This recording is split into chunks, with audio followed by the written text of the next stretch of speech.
오늘도 문재인 씨 그리고 북측의 김여정 그와 함께 이 한반도 정세 거기에 대해서 이야기를 해보기로 하겠습니다. 이번에는 국내외 뉴스를 한 17건 정도를 취합해서 그것을 검토하기로 하죠. 연합뉴스에서 6월 17일 보도인데 조선중앙통신의 사진 그것을 이제 북측에서는 6월 16일에 보도한 그것을 실어 놓았습니다. 거기에서 북측 신문의 내용을 좀 발췌를 해 보았습니다. 그 내용을 소개하죠. 우리 조국의 가장 신성한 존엄과 권위에 도전에 나선 쓰레기들과 이들의 치 떨리는 죄행을 묵인해온 자들에 대한 우리 인민의 격노한 징벌이다. 그것이 이번에 개성 공동연락사무소를 완전 파괴한 것이 바로 그것이다 하고 설명을 하고 있습니다. 이것을 보면은 무엇을 징벌하는가? 겉으로만 보면은 대북 전단 내내 그것처럼 보입니다. 그러면서 이어서 이런 이야기를 합니다. 대북 전단 때문에 그 연락사무소를 파괴했다. 그런데 좀 그것과 어울리지 않는 이야기를 해서 그것도 살펴보기로 합시다. 2018년 4월 역사적인 판문점 남북 순회회담의 성과로 평가되어 왔지만 이 남북 연락사무소가 무능한 남조선 당국자들에 의하여 오늘날 쓸모없는 집으로 변해버렸다. 그러면은 이것이 남북 공동연락사무소가 쓸모없다. 이것을 가지고 연락할 일도 없고 교류 협력할 일도 없고 그렇다. 그렇게 볼 수 있죠. 그렇다면은 대북 전단 소위 삐라가 문제가 아니고 바로 문재인 씨, 문재인 정권이 문제다. 그렇게 볼 수 있는 것이죠. 이제 그 다음 내용이 이렇습니다. 북남 사이의 모든 통신 연락선들을 차단했다. 그리고 이어서 단행된 것이 이번 응징 조치이다. 그 전에 연락선이 차단됐다 하는 것을 알 수 있죠. 그러면서 절대로 다쳐서는 안 될 우리의 최고 존엄을 건드린 자들과 아무 가책도 반성의 기미도 없는 자들로부터 반드시 죄값을 받아내기 위한 우리의 1차적인 첫 단계 행동이다. 1차적이고 첫 단계 행동이다. 글이 좀 씹히고 있다. 그것을 볼 수 있죠.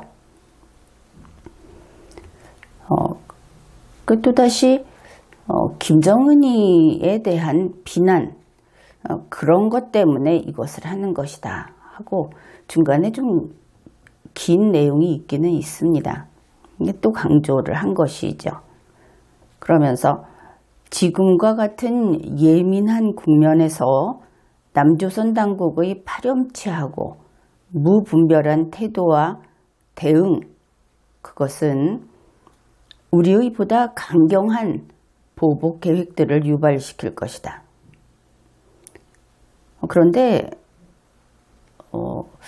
핵을 가지고 전 세계를 위협하는 김정은 정권이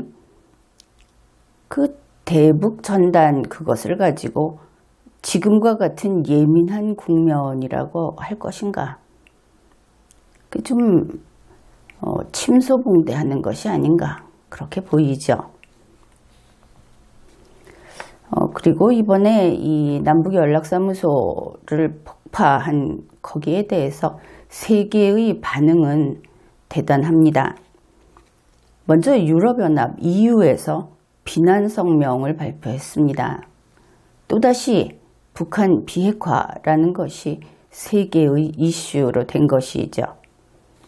그런가 하면은 세계 곳곳의 북한 문제 전문가들, 그리고 특히 미국 측의 전현직 관료들, 즉 그들은 앞으로 미국을 겨냥한 핵실험이라든지 ICBM 발사 이런 것도 할 수 있을 것이다.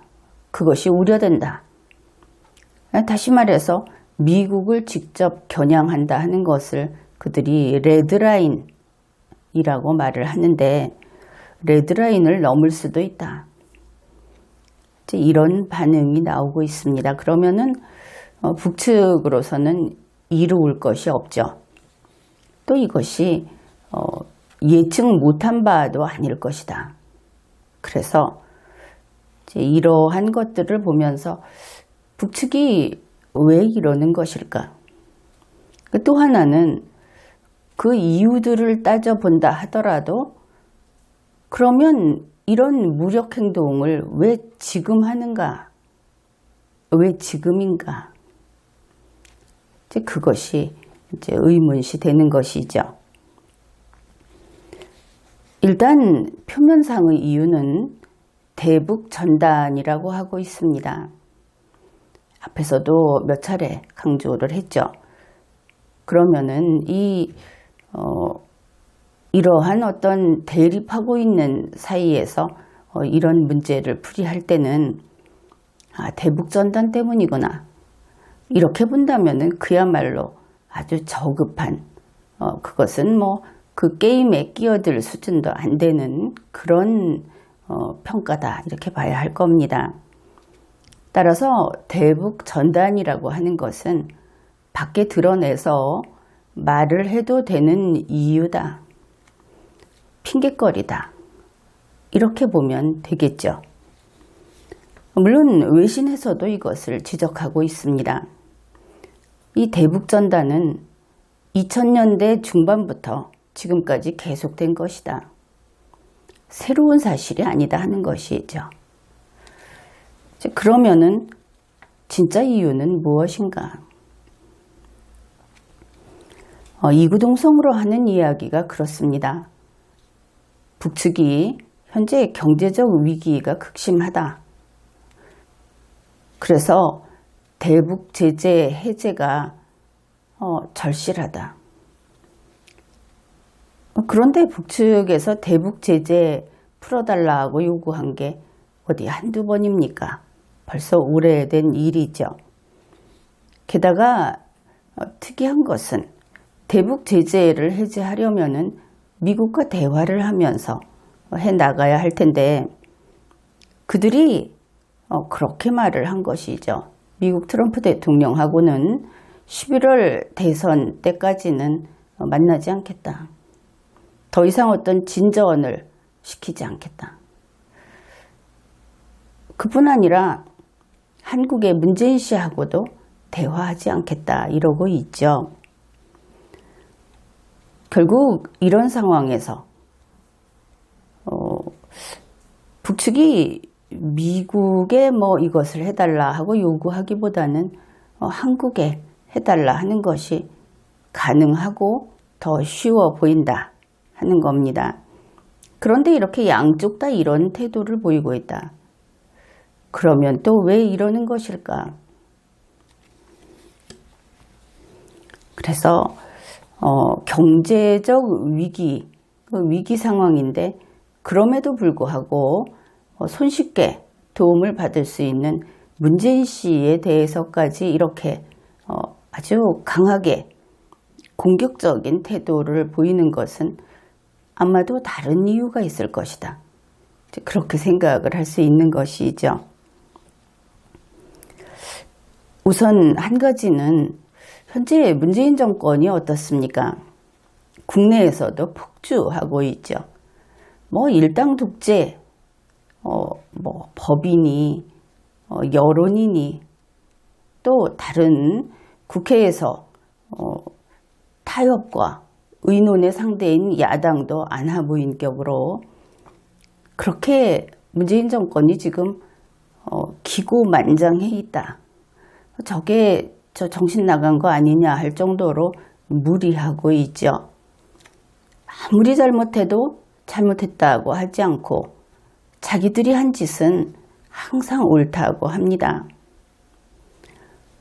성범죄를 저질러도 돈을 받아 먹어도 또 선거에 개입해서 선거에 관한 죄를 지어도 그리고 여러 가지 현행법을 위반해도 그래도 옳다 이러고 있죠. 도대체 어떤 심리 상태가 저런 것일까? 몇 가지 이유를 짚어보면 이렇습니다. 문재인 씨 입장에서는 중국 코로나 덕분에 세계적으로 인기를 얻었다고 생각을 하는 것이죠. 이제 그것은 앞으로 또다시 엄청난 재앙이 돼서 문재인 씨에게 덮쳐올 것으로 보이는데 아직까지 본인은 축배를 들고 있다. 그래서 또다시 세계 대통령 뭐 이런 것을 꿈을 꾸고 있다.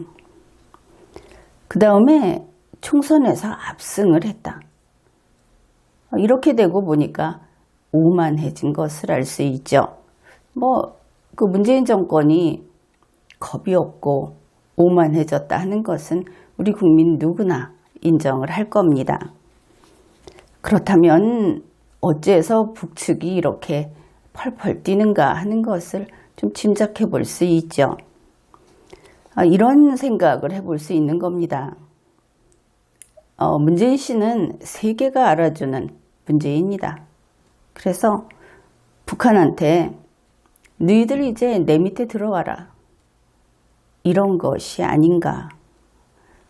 물론 돈다발을 흔들면서 그랬겠지. 이런 생각을 할 수 있는 겁니다. 이제 그것과 연결을 시켜보면 이번에 연락사무소 돈이 꽤 되죠. 그러니까 옛다 더러운 돈 하면서 돈을 그냥 폭파시켜버린 거다.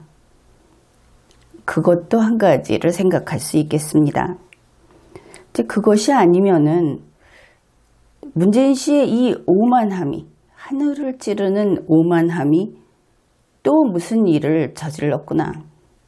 우리 국민들이 눈여겨보지 않는 사이에 그러면은 5월부터 아니면 선거 직후부터 북측을 계속 찔러댔구나. 뭔가 하자고 일을 벌였구나. 그런 생각을 할 수 있죠. 문재인 씨 도대체 북한에 무슨 짓을 한 겁니까? 좀 답변을 해 보십시오.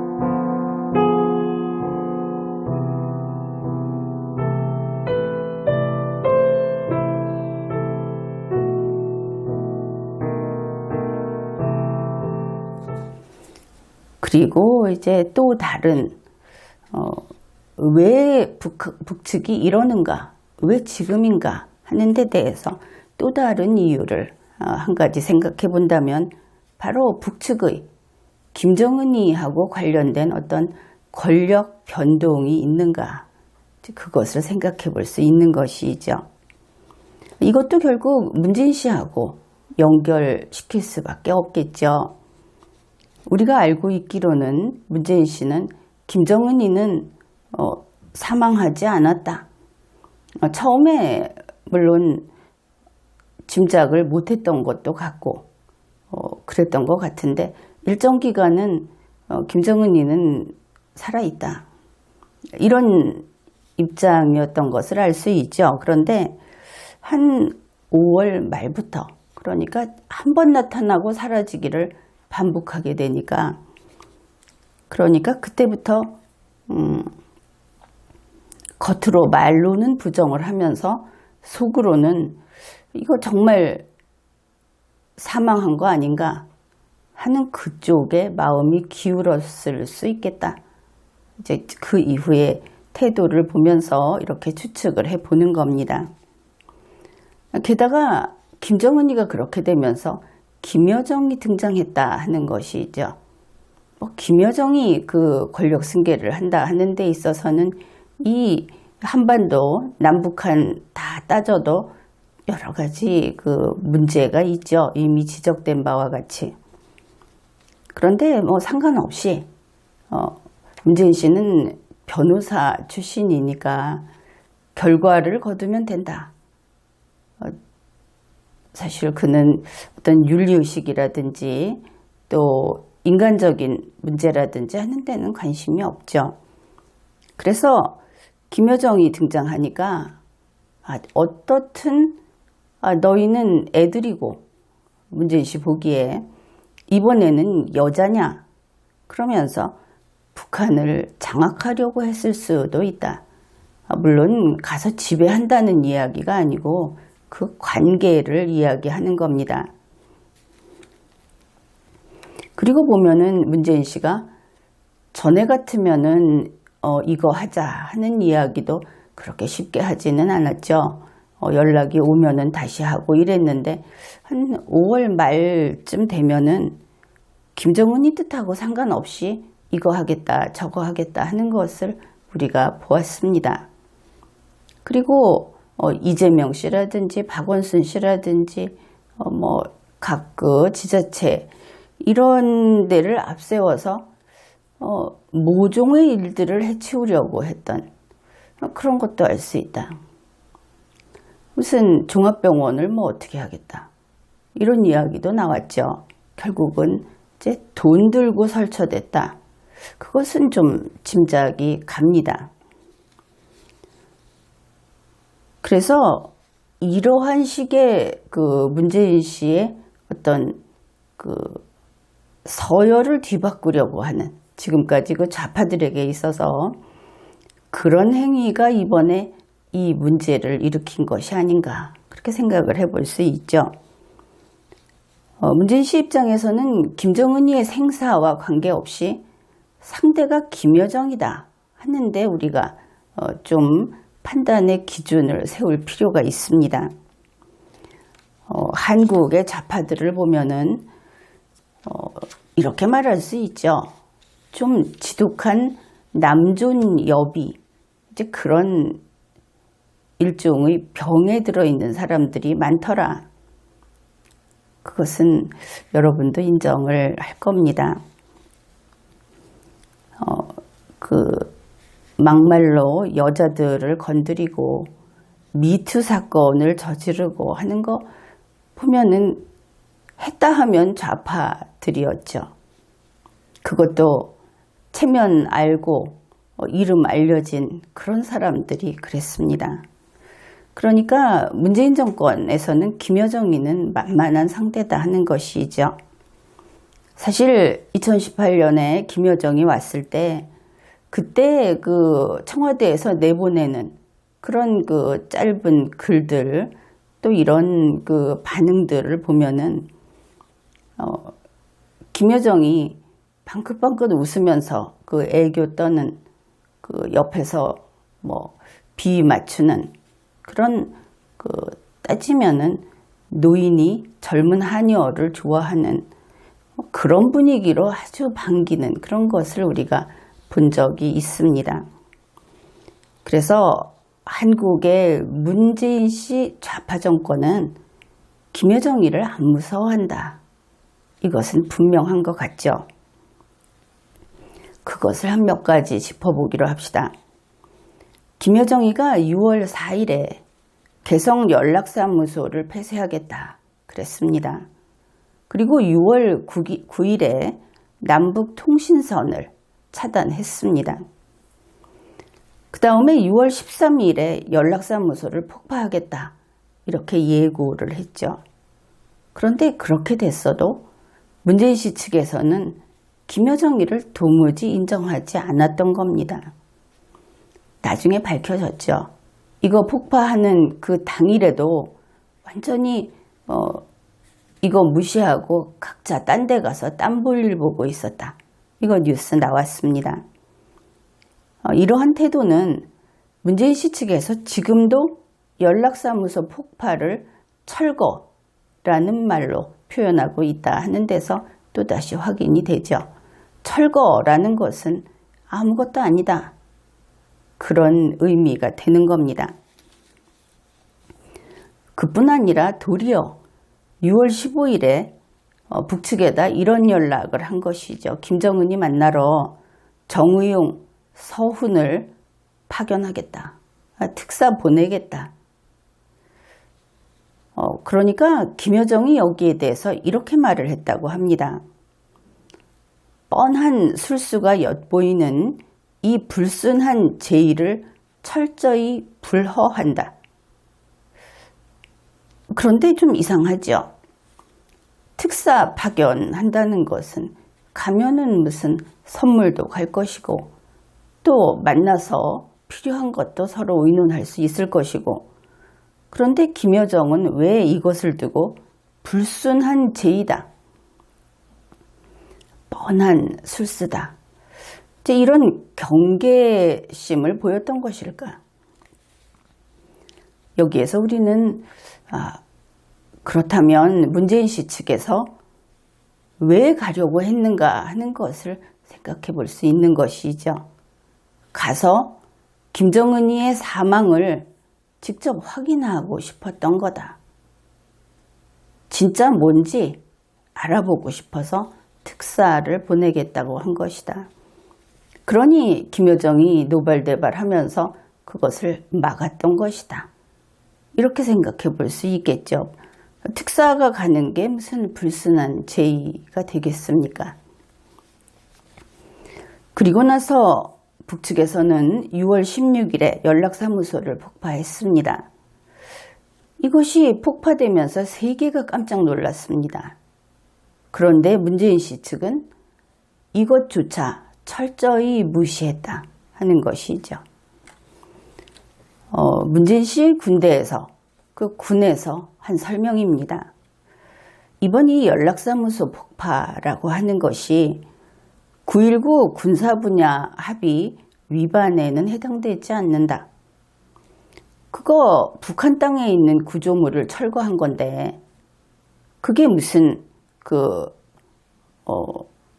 상대를 겨냥한 적대 행위냐. 이렇게 이야기를 한 겁니다. 그쪽에서 그 건물 필요 없어서 철거한 거다. 한국 국민들은 좀 이러한 문재인 씨의 군대에 대해서 분노해야 하겠죠. 국민 세금은 그냥 휴지냐. 이렇게 이야기를 해야 할 겁니다. 그런데 이것을 북측에서는 어떻게 받아들일 것인가? 북측에서는 정말 어이가 없을 것이다. 때려도 안 맞았다고 한다. 무시를 한다 하는 것이죠. 그게 어떻게 철거가 됩니까? 그럼 만약에 북측에서 우리 한국 땅에 포탄을 쏘면 그 포탄이 날아오면은 이렇게 말을 하겠죠. 이것은 우리에게 포격을 한 것이 아니고 쓰레기 투척이다.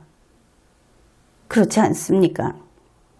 이 포탄이라고 하는 것은 신제품일 때 이런 구조를 가지고 있고 이런 형태를 지니고 있는데 그게 여기 온 것을 봐라. 그거 다 뜯어져서 너덜너덜해져 갖고 쓰레기 아니냐. 이럴 것 같다 하는 겁니다. 결국은 북측에서 문재인 씨는 때려야 한다 하는 거까지는 알았는지 모르겠는데 문재인 씨는 맞아도 맞지 않았다고 한다. 어째 이것은 몰랐던 것 같습니다. 아무래도 공개적으로 남들이 보는 가운데에서 그 수많은 사람이 목격하는 때 때리면 그래도 웬만해서는 무시할 것이다. 그것을 알 수 있죠. 또 여기에 김여정이 여자다 하는 것이 또 그 문제가 됩니다. 문재인 씨 정권은 여자를 애들 말로 개무시합니다. 특히 김정은이 수발을 들던 김여정을 마치 계집종처럼 그렇게 여기는 것을 알 수 있죠. 그래서 문재인 씨 측은 정말 죽을 일보 직전 죽게 되기 전에는 김여정을 인정하지 않을 거다. 그것을 알 수 있습니다. 그러면 어떻게 할 것인가? 만일 우리가 김여정 입장이어서 그리고 또 스마트 핵을 가지고 있다 하면은 한 곳을 정해서 스마트 핵을 날려야 하겠죠. 그런 능력이 있다면 이제 입장을 바꾸면 그런 심정이 된다 하는 이야기입니다. 문재인 정권에서 김여정을 얼마나 우습게 보는가 그것을 뉴스에서 몇 가지 사례를 소개하겠습니다. 한동대 교수라는 사람이 이렇게 말을 했습니다. 북한이 예고부터 하고 도발을 하는 그걸 보건대 이거는 2010년 연평도 포격과 같은 그런 기습은 하지 않을 것을 알 수 있다. 단지 보여주기식 도발 이것만 할 거다. 그러니까 결국 그쪽에서 쇼한다. 이렇게 말을 한 것이죠. 그런가 하면 문재인 씨 외교 소식통 그쪽에서는 이런 이야기를 합니다. 11월에 미국 대선이 있기 때문에 11월이 지나고 나서 미국과 협상을 하려면은 한 6개월 남지 않았느냐. 그런데 남북관계가 좋은 상태면은 그 제재 풀어달라 하는데 그 카드로서 좀 썩 좋지가 않다. 그래서 미국과 협상할 때 써먹을 카드 만들려고 지금 한국과 관계를 비틀고 있다. 나쁘게 만들고 있다. 그래서 이거 쟤들이 하는 쇼다. 지금 문재인 정권에서는 그쪽에서 연락사무소를 폭파해버려도 이렇게 느긋하다 하는 것이죠. 북한 쟤네들은 우리 손바닥 위에 있어. 만만하게 알고 있다. 상당히 지금까지 우리가 문재인 씨가 얼마나 배포가 두둑한지 아니면은 멍청한지 위기도 읽어내지 못하는 이제 그거를 우리가 생각했던 이상이다. 그것을 이번에 다시 확인하고 있습니다. 그런데 북측에서는 이제 군사행동을 하겠다 하는 움직임을 보이고 있죠. 북측 총참모부 대변인이 이제 발표를 했다는 것입니다. 앞으로 군사행동을 이렇게 하겠다. 그 내용을 보면은 금강산 관광지구, 개성공업지구의 연대급 부대, 그리고 화력 구분대 이것을 전개하겠다. 또 철수했던 비무장지대 안의 초소에 다시 진출하겠다. 접경지역에서 군사훈련을 재개하고 서해 해상에 포병부대의 근무를 증강하겠다. 늘리겠다. 그리고 전선지역의 경계 근무 급수를 1호 전투근무 체계로 격상하겠다. 삐라 살포에 유리한 지역을 개방하겠다. 그래서 남측으로 삐라를 날리겠다. 이제 이러고 있죠. 그런데 북측에서 날아오는 그 삐라에도 1달러짜리가 들어있을런지 여러분은 거기에 무엇이 담길 것이라고 생각을 합니까? 뭐 거기가 더 살기 좋다 이렇게 말을 할 수도 없을 것이고 그렇겠죠.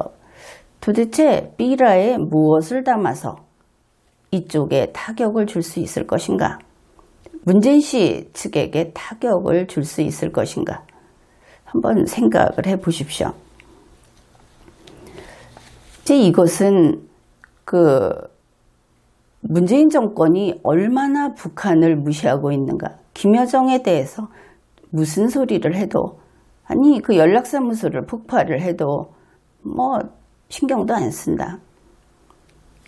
앞으로 어떤 위협을 해도 그거 미국하고 잘해보려는 쇼기 때문에 진심을 다해서 이쪽을 공격하지 않는다. 이렇게 그냥 무조건 개무시로 일관하고 있다. 이제 그런 것들을 살펴봤습니다.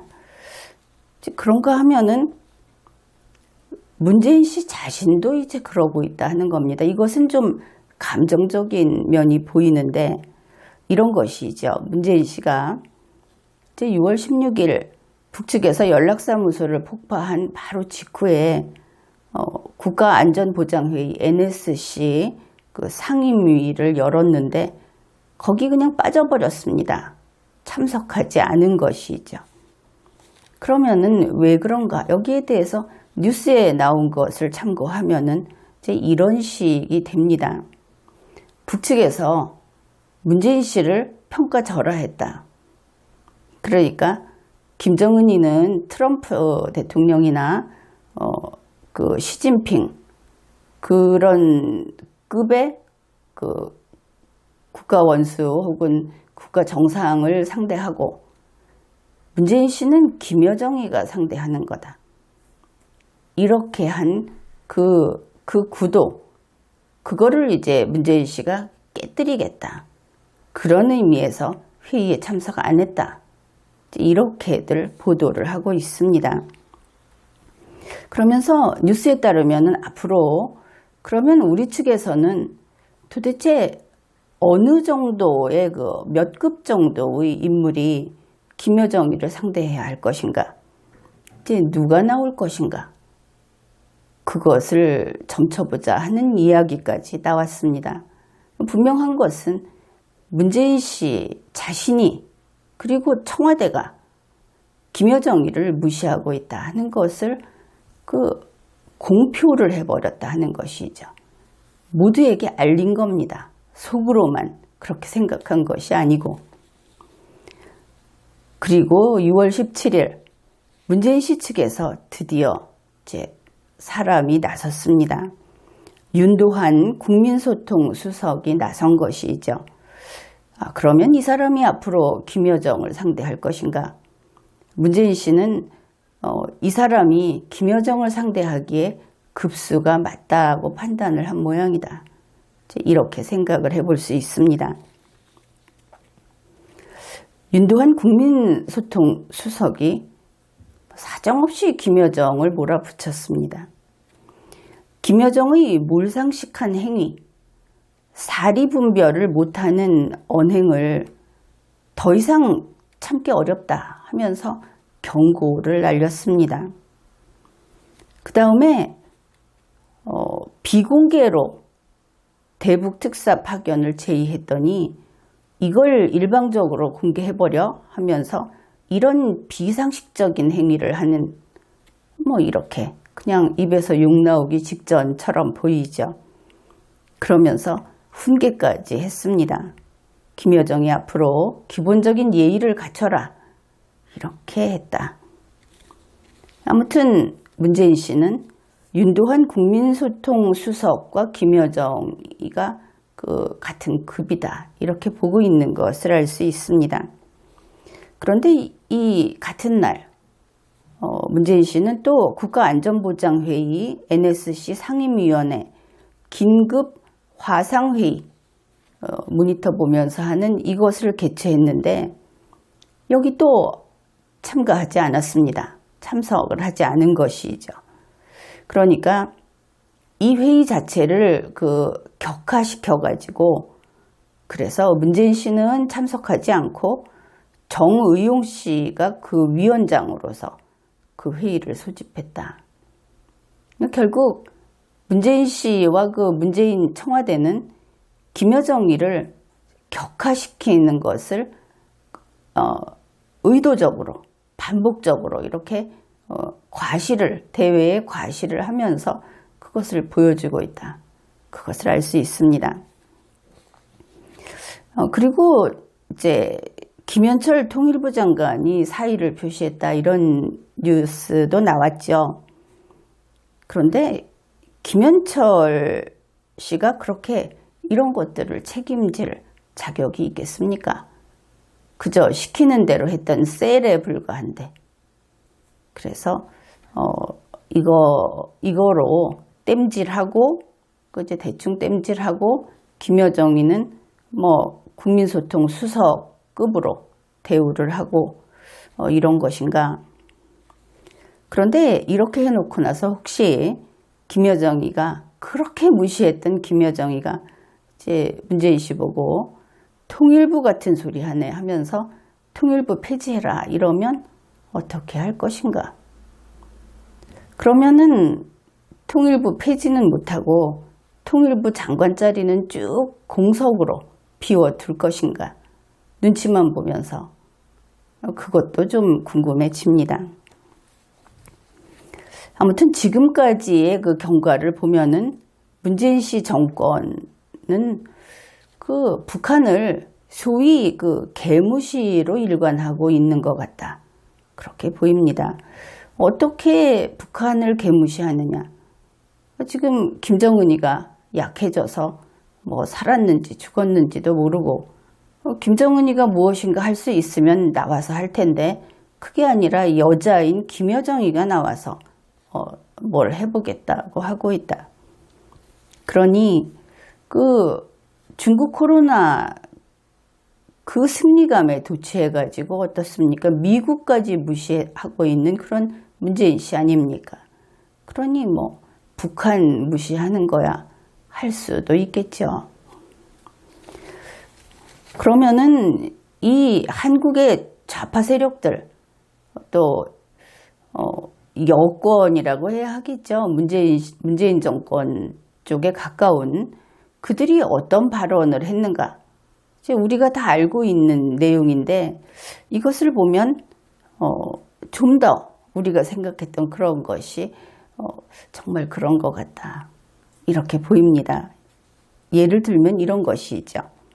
김두관 씨가 이렇게 말을 했습니다. 지금 이렇게 된 마당에 미국 눈치 보지 말고 개성공단 금강산 관광을 재개하자.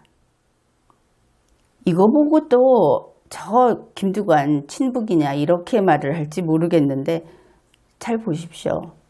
이게 미국 무시하는 겁니까? 그거 아니죠. 이거 김여정이 무시하는 겁니다. 김여정이 무슨 소리 하거나 말거나 우리 하고 싶은 대로 한다. 김여정 무시한 것이다. 지금까지 기조를 쭉 따져보면 이 사람들의 말이 항상 다의적이어서 여러 가지로 풀이할 수 있는데 이렇게 볼 수 있겠다. 그것을 알 수 있죠. 그런가 하면 김부겸 씨 어떻습니까? 문재인 씨가 가서 김정은이 만나라 이랬죠. 역시 생사를 확인하자 하는 게 아닐까. 뭐 그것이 중요하겠죠. 송영길 씨는 어떻습니까? 연락사무소 대포 폭파 안 한 게 어디냐? 이것으로 또 비난을 받았는데 이게 무슨 뜻인가? 김정은이가 뭐 대포로 고모부 죽인 거 빗대서 비아냥거린 거다. 이제 과거에는 북측을 함부로 이렇게 건드리지 못하다가 이제 김정은이가 뭐 어떻게 됐다 하니까 다들 그 속마음을 그냥 여과 없이 내보내는 것을 알 수 있습니다. 송영길 씨 역시 하찮다는 듯이 개무시한 것을 알 수 있죠. 그래서 이렇게 실제로 힘의 균형이 어떤가 하는 것과 관계없이 문재인 정권이 지금 문재인 씨를 비롯해서 오만함이 하늘을 찌르는 상황이고 또 북측이 지금 체제가 위태롭고 그렇게 보이고 또 이쪽에서는 아직은 돈을 흔들 수 있고, 그러니까 이제 이런 대놓고 무시하는 그런 모습들을 볼 수 있다. 우리가 설마 그럴 리가 있겠느냐 하더라도 이렇게 쌓이고 보면 또 그렇게 볼 수 있겠구나, 이런 생각이 들지요. 그래서 겉으로 드러나는 모든 반응을 보면은, 문재인 정권의 그 반응을 보면은 이제 북을 보는 개무시, 김여정이 개무시, 그리고 힘 빠진 김정은이 개무시. 북한 정도는 확실히 개무시하고 있는 문재인 정권이다, 이것을 알 수 있습니다. 그래서 이들이 지금 승리감에 도취해서 정신없다, 안하무인이다 하는 것을 우리가 고려하게 되면은 문재인 씨가 지금 북측을 이렇게 대하고 자기 발밑에 엎드려라 하고 있는 것을 새삼스럽게, 이 사람들의 그 오만함이 여기까지 왔구나, 이제 그런 것을 느끼게 됩니다. 지금까지 리걸마인드 연구소였습니다.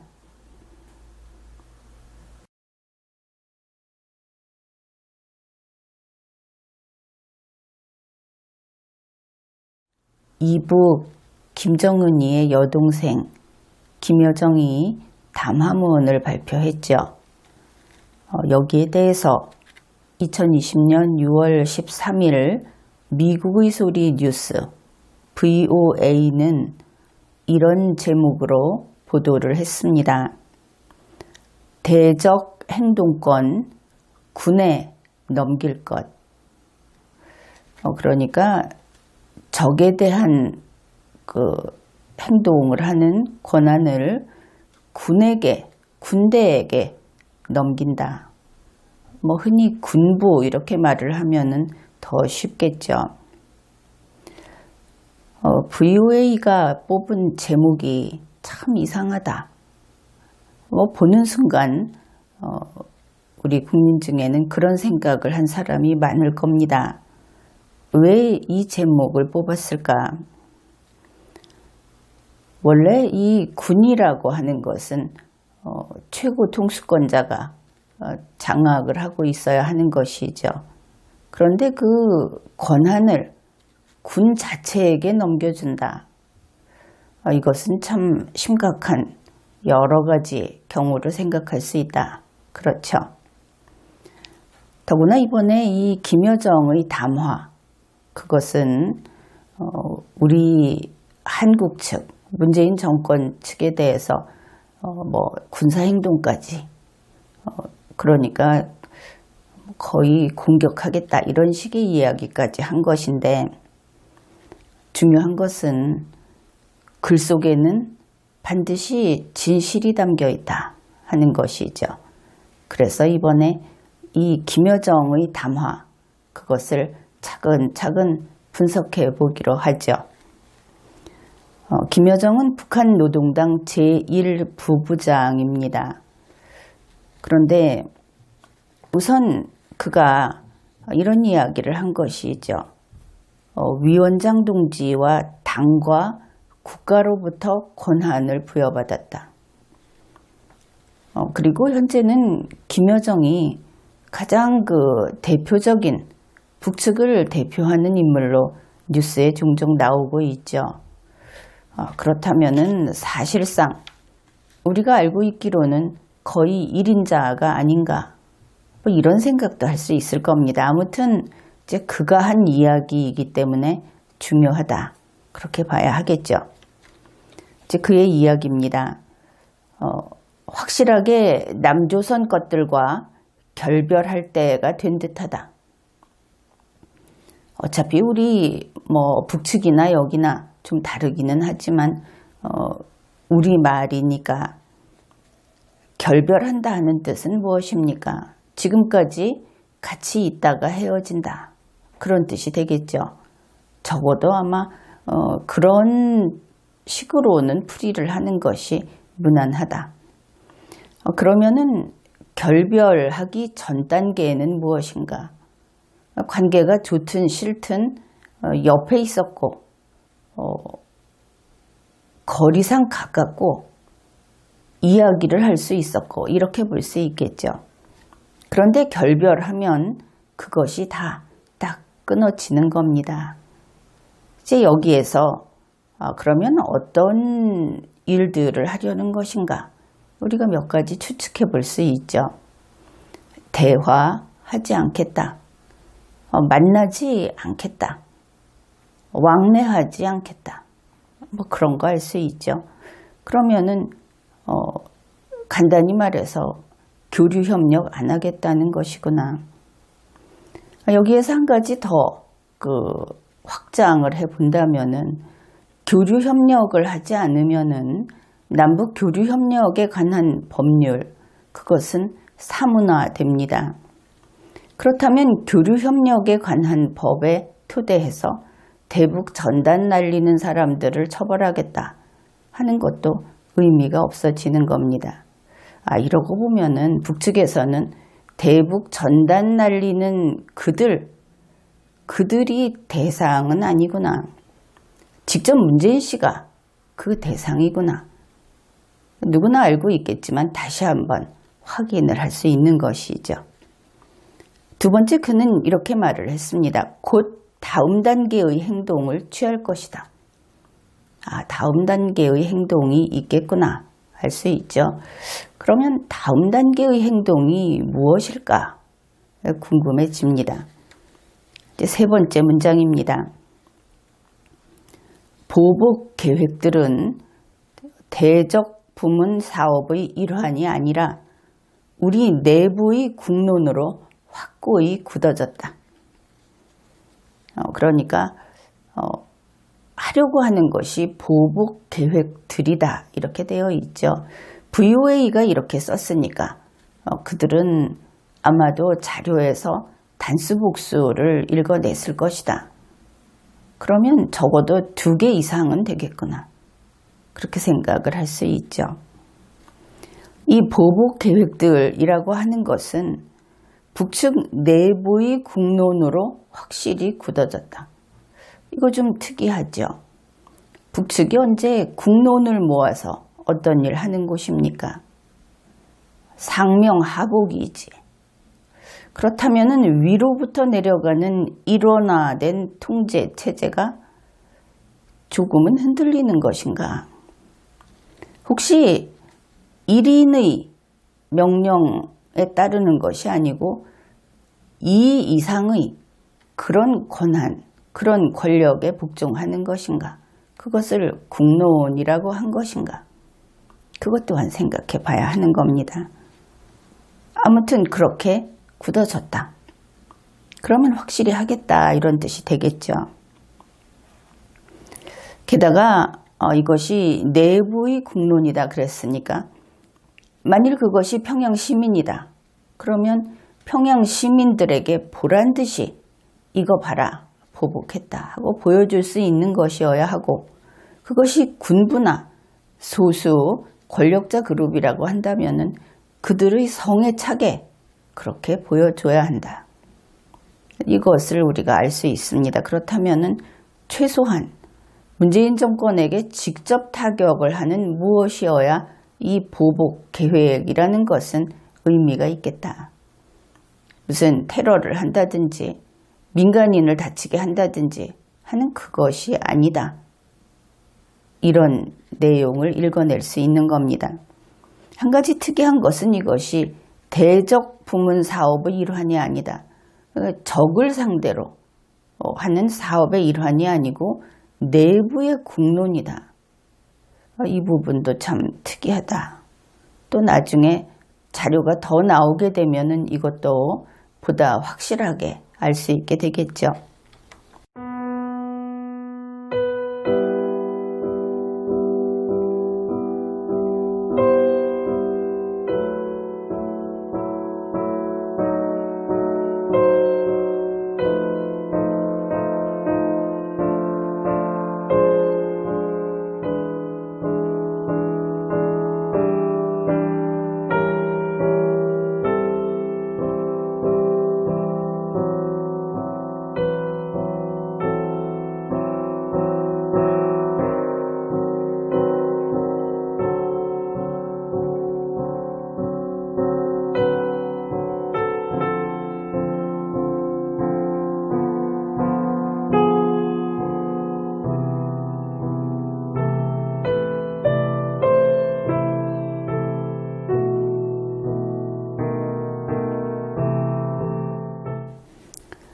그래서 대적 사업이 아니다 이렇게 말을 해놓고 그 다음 문장에서 이렇게 되어 있습니다. 다음번 대적 행동의 행사권은 우리 군대 총참모부에 넘겨주려고 한다.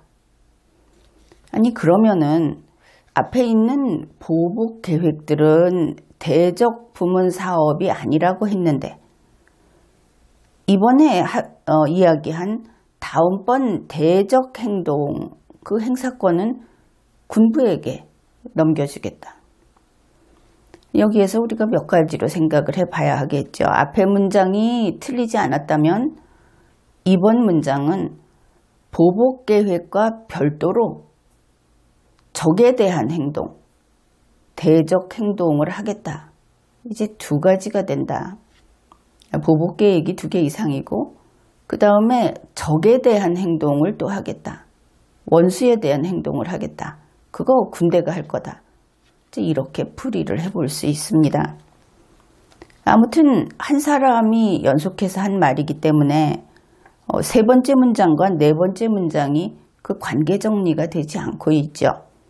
그래서 군부가 행사하겠다고 하는 것이 그것도 보복인지 아니면 보복이 아니면은 일방적인 적에 대한 공격이니까 선제 공격 이렇게 말을 해야 하겠죠. 그러니 그것이 선제 공격인지 불분명해지는 겁니다. 그러나 이 공격, 이것은 아무튼 군사행동일 것이다. 그것은 알 수 있죠. 이제 여기에서 또 한 가지 눈여겨볼 것은 이러이러한 권한을 우리 군대 총참모부에 넘겨주겠다 이랬습니다. 윗사람이 아랫사람에게 어떤 일을 시킬 때는 넘겨준다고 하지 않죠. 수평 이동할 때 넘겨준다고 한다. 이것도 좀 유념해 두기 바랍니다. 다음 문장입니다. 나는 대적 사업 연관 부서들에게 다음 단계 행동을 결행할 것을 지시했다. 이렇게 되면은 앞에는 군대에게 무엇인가를 넘겨준다. 이번 5번째 문장은 대적 사업을 하는 연관 부서에게 다음 단계 행동을 지시했다. 그러면은 다음 단계 행동, 이번에 그 5번째 문장에서 말하는 다음 단계 행동은 보복은 아닐 것이다. 왜냐하면 3번째 문장에서 보복 계획들은 대적 부문 사업의 일환이 아니다 이렇게 했기 때문에 보복은 아닐 것이다. 아니면 김여정이 이것을 정리를 못하고 이야기한 것이거나 그렇게 될 수 있겠죠. 만약에 이것이 5번째 문장이 그대로 맞다고 한다면은 다음 단계 행동이 대적 부분 사업이 아니지만 대적 사업 연관 부서에게 지시했다. 이렇게 돼버립니다. 우리는 경우의 수를 나눌 수 있고 실제로 김여정이 실수한 것까지 바로 잡을 수는 없는 것이죠. 그래서 해석이 이렇게 2가지, 3가지가 가능해지는 겁니다. 아무튼 김여정이 지시를 했다. 여기에서 또 이제 기억을 할 것이 군대 총참모부에게는 넘겨준다 이렇게 말했고 대적 사업 연관 부서에게는 지시했다, 시켰다. 분명히 그 표현이 다르죠. 그리고 나서 이제 6번째로 한 이야기가 이겁니다. 멀지 않아 쓸모없는 북남 공동 연락사무소가 형체도 없이 무너지는 비참한 광경을 보게 될 것이다. 그러면은 남북 공동 연락사무소 그거 폭파하려고 하는 것인가? 문재인 씨는 그렇게 생각을 하겠죠. 그러면은 보복이라는 것이 이거구나. 그러면서 이제 만일 그것이 맞다면 문재인 정권은 김여정을 아주 만만히 보고 무시를 할 겁니다. 역시 그 쬐끄만 여자가 그렇지. 이렇게 가겠죠. 그런데 이제 이 내용을 보면서 말은 굉장히 사납게 하는데 두서가 없다. 그것을 알 수 있죠. 거의 횡설수설하는 수준이다. 왜냐하면 누구에게 무엇을 시켰다. 다음 행동은 이것을 할 것이다. 이런 이야기들이 벌써 3번, 4번 뒤엉키고 있다. 왜 이런가?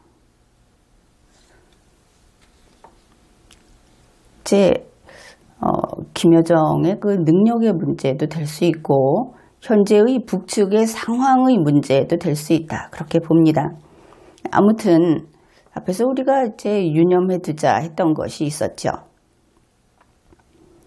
군대의 총참모부에게는 김여정이 지시 안 했다 하는 겁니다. 권한을 넘겨준다고 했고 거기에 반해서 다음 단계 행동을 대적사업 연관부서에는 지시를 했죠. 분명히 지시할 수 있을 때 했는데 못하니까 안 했을 것이다. 그것을 알 수 있습니다. 그러면은 일단 이렇게 생각해 볼 수 있죠. 혹시 김여정은 소위 바지 사장인가? 이게 가능하고 또 하나는 진짜 사장이기는 한데 어떤 연유로 권한을 빼앗기고 권한이 없는 것인가? 이렇게 생각해 볼 수 있는 겁니다. 그런데 여기에 단서가 되는 내용이 있습니다. 앞에서 이 부분은 생략을 했는데 이것이 바로 그 5번째 문장의 그 앞부분에 있던 겁니다. 자세히 살펴보려고 뒤로 뺐습니다. 김여정이 이렇게 이야기를 합니다. 나는 위원장 동지와 당과 국가로부터 부여받은 나의 권한을 행사하여 대적 사업 관련 부서들의 다음 단계 행동을 결행할 것을 지시하였다. 그러니까 권한이 있다는 것이죠. 어떤 권한인가? 김정은이가 그리고 노동당이 그리고 그들의 그 국가라는 것이 김여정에게 권한을 부여했다. 이렇게 말을 하는 겁니다. 그러면은 이거 대단한 것이죠. 모든 것을 다 김여정이가 쥐고 있다. 스스로 자백을 한 겁니다. 공표를 한 것이죠. 북측에서 최고 권력자다. 모든 것을 다 현재 살아있는 권력으로서는 최고 권력자가 김여정이다. 그것을 알 수 있죠. 모든 권한을 다 받았다.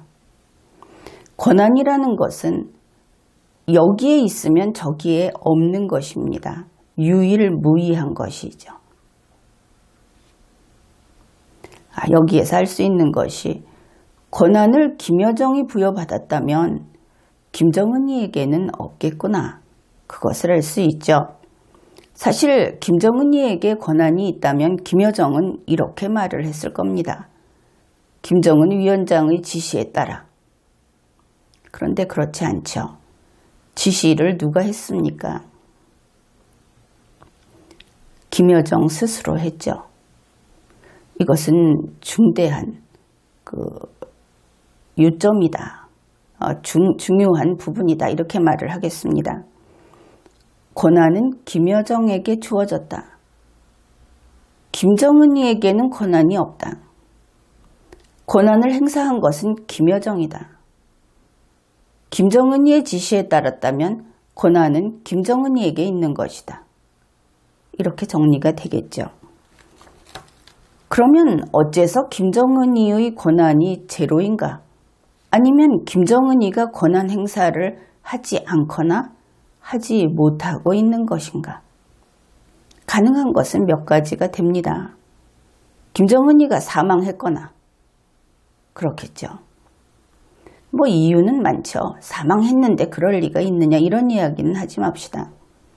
그들이 체제 유지를 위해서 사망했어도 밝히지 않을 수도 있는 거고 우리가 그러니까 이야기가 이렇게 나오니까 사망했을 경우 이것을 경우의 수에 넣어야 하는 것이죠. 또 하나는 살아있어도 권한 행사를 못한다. 그러면 그것이 식물인간이어서 못할 수도 있고 어쩌면은 내부적으로 어떤 힘의 변동이 있어서 그 힘에 눌릴 수밖에 없는 사정이 있어서 그럴 수도 있고 알 수 없는 일이죠. 아무튼 김정은이는 권한 행사를 안 하든 못하든 결국 하지 않고 있다. 김여정이 하고 있다. 그래서 김정은이는 권한의 범위에 있어서는 사망한 것과 똑같다. 실제로 생명이 유지되고 있는지 여부는 알 수 없지만 그렇게 볼 수 있겠죠. 하나 더, 이것이 단기간이라고 한다면은 김여정이 모든 권한을 부여받았다고 말할 필요가 없겠죠. 뭐 지시에 따랐다든지 혹은 뭐 그런 사정이 있다든지 해서 막아 나갈 수 있을 겁니다. 그런데 그거보다는 좀 더 장기이거나 아니면 정말 사망했거나 이제 이렇게 생각할 수 있는 것이죠. 그래서 앞의 내용을 가지고 다시 보게 되면 현재 김여정과 대등한 권한을 북측의 군부가 가지고 있는 것처럼 보인다. 이제 그런 대목이 있습니다. 그래서 자꾸 호전적으로 나오고 군부가 설치는 것인가. 군부가 앞에 나서게 되면 아무래도 도발을 하고 뭐 남침을 하고 그럴 가능성이 대폭 높아진다 하는 것은 이미 예측하고 있던 그런 사실이죠. 그래서 이제 한번 그 추측을 해본다면 군부 혹은 꼭 군부는 아니라 하더라도 특정 세력이 김여정을 김정은이의 대행으로 그렇게 내세우고 실권 행사를 하고 있는 것이 아닌가. 그렇게 생각을 해볼 수 있겠습니다. 왜냐하면 김여정의 행정 능력, 그것이 취약해 보이기 때문에 더욱 이런 의심을 하는 것이죠. 뭐 일전에도 김정은이한테 무슨 문제가 생기면 과연 김여정을 인정할 것인가? 그 권력 서열 관계에서 인정할 것인가? 이런 이야기가 있었는데 단지 여자여서가 아니고 그는 국정 운영 능력이 그걸 뭐 국가라고 부른다면 거기에 문제가 있어 보인다. 그런 점에서 그가 모든 것을 장악하고 있지는 못한 것 같다. 이렇게 볼 수 있습니다. 바로 김여정의 담화를 통해서 정말 김정은은 사망했을 수 있다. 김여정 자신의 말 속에 그런 것이 있다. 뭐 그 폐쇄된 세상에서 김정은이가 어디 나타났다, 뭐 했다 하는 것은 의미 없다 하는 것이죠. 그래서 이제 두고 보면은 사실이 밝혀지겠지만 지금 단계에서 우리가 김여정 덕분에 좀 더 그쪽의 어떤 체제, 권력관계에 변동이 있었구나 하는 것을 읽어낼 수가 있었습니다. 지금까지 리걸마인드 연구소였습니다.